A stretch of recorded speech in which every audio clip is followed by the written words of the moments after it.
দুদিনের রাজ্য সফরে আসছেন দেশের উপরাষ্ট্রপতি সিপি রাধাকৃষ্ণন। আগামী 7ই মার্চ বিকেলের দিকে রাজ্যে আসছেন উপরাষ্ট্রপতি। রাজ্যের বিভিন্ন স্থান ঘুরে দেখা সহ বিভিন্ন কর্মসূচিতে অংশ নেবেন তিনি। উপরাষ্ট্রপতির সফর সূচির কথা ঘোষণা করেছেন পশ্চিম জেলা শাসক ডক্টর বিশাল কুমার। সংবাদ মাধ্যমের সামনে সফর সূচি নিয়ে কি জানিয়েছেন জেলা শাসক, দেখুন। 7 तारीख को माननीय उपराष्ट्रपति अगरतला में आ रहे हैं। और वो 7 और 8 को उनका यहाँ पे कई प्रोग्राम है। इसमें महत्वपूर्ण है माता बारी में माता के दर्शन सब करेंगे।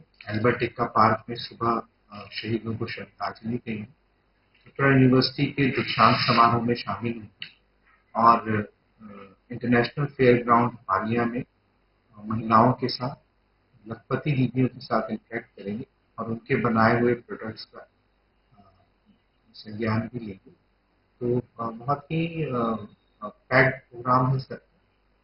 हम बहुत कृतज्ञ हैं उपराष्ट्रपति भवन की उन्होंने इस यात्रा के लिए